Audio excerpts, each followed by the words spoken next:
Welcome to This Explainer. I'm stepping in as your lead investigator today, and we are officially opening up the safety officer's case files. Our mission here? Well, we're going to analyze exactly why everyday accidents don't just end in absolute disaster. You know, the world is practically full of hazards, and yet we survive them constantly. Today, we're looking at the invisible laws that govern our survival. Okay, let's dive into this. Picture this for a second. What saved these people? We've got a biker suddenly losing control and violently wiping out. We have a car crashing head-on into a solid brick wall, and a gymnast falling from a pretty terrifying height during a complex routine. In all of these high-impact, heart-stopping situations, what invisible force stepped in at the very last millisecond to protect them from critical injury? The answer? It's definitely not luck, and it certainly isn't magic. Safety is not accidental. It is meticulously, deliberately designed using physics. Every single piece of protective gear you wear, every safety feature in your vehicle, it all works because of fundamental physical concepts. We're talking force, impulse, momentum, and energy absorption. Physics isn't just some abstract theory you learn in a classroom. It's an active, life-saving technology functioning all around you right now. Case File 01, High-Impact Crash Investigations. Let's look at what happens when high speeds come to a very sudden stop. Now, what's really interesting about this slide is our primary life-saving tool here, and it's called impulse. It's actually an incredibly simple trick, stretching out the clock. According to physics, if you experience a massive change in momentum, like coming to a sudden, dead stop, you generate a massive force. But if you can just increase the time it takes for that impact to happen, even by a tiny fraction of a second, you drastically reduce the force. You literally buy yourself time. And that extra time saves your life. Let's break down how this works inside a car crash.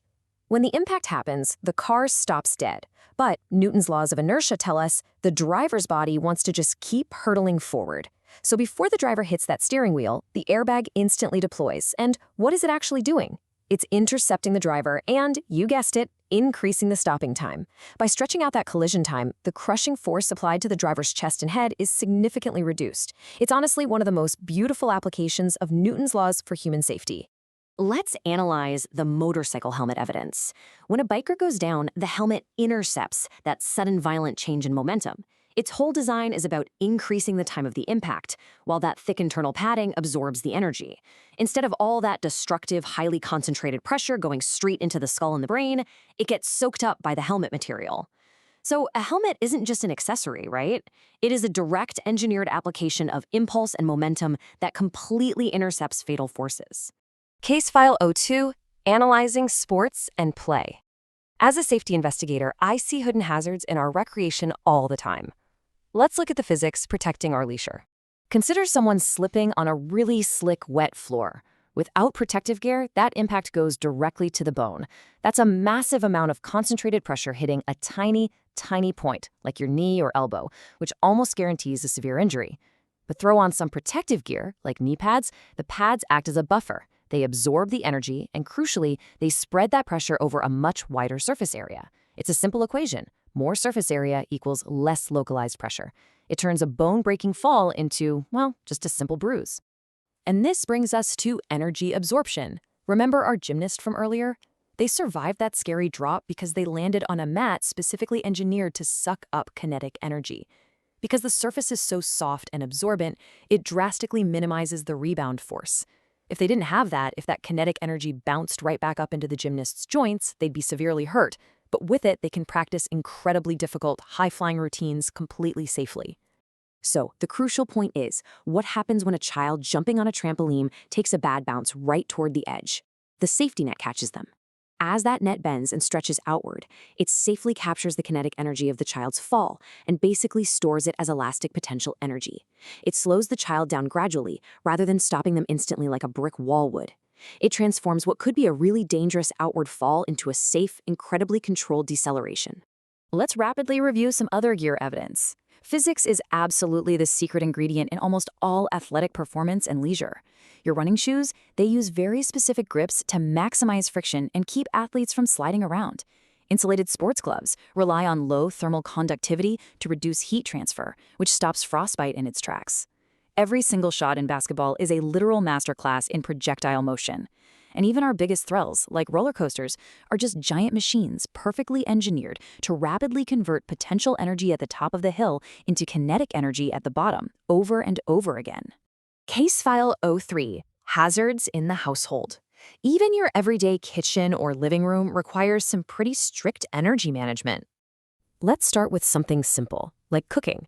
Why do we use metal pots to cook our rice instead of, say, plastic or wood? Well, it's all about conduction, which is the transfer of heat through direct contact. Metal is a fantastic thermal conductor. The heat from your stove travels incredibly efficiently and evenly, straight through the metal directly into your food. If we didn't understand conduction, we just have melted plastic or burning wood on our stoves instead of a perfectly cooked dinner. Now, here is a really fun question for your case file. Does an electric fan actually lower the room's temperature?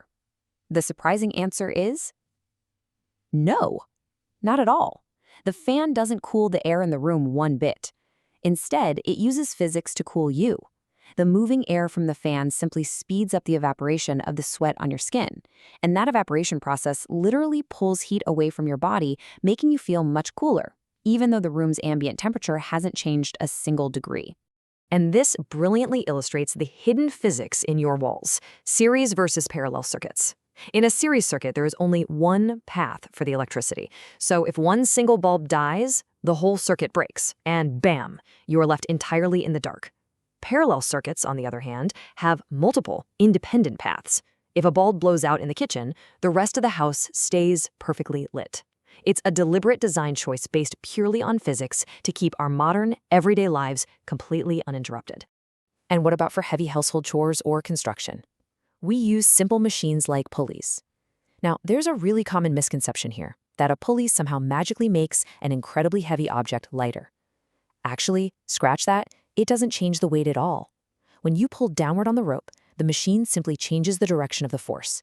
It allows you to use your own body weight to pull down comfortably, rather than straining your back to heave something straight up. It makes the work ergonomically safer and far, far more controlled. Let's move to our final analysis and see how this builds into our last thought experiment: a world without physics. Just imagine this primitive, honestly terrifying world for a moment. If we didn't have friction, the simple act of walking becomes entirely impossible. You'd just be constantly slipping. Without the laws of heat transfer, you couldn't cook food, and climate control just wouldn't exist. Without electricity, every gadget, every hospital monitor, the entire communication network, dead. The whole shebang. Without mechanics, our machines fail, and we are forced right back into grueling, dangerous manual labor. Literally, everyday tasks would turn into disastrous hazards.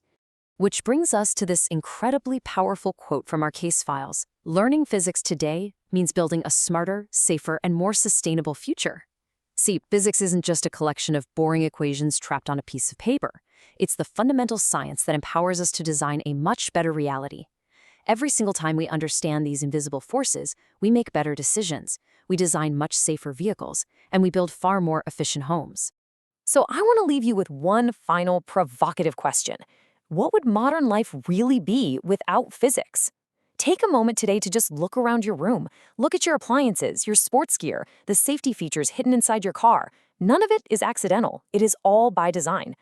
Thank you for joining me on this explainer as we investigated the safety officer's case files. Until next time, stay safe and definitely stay curious.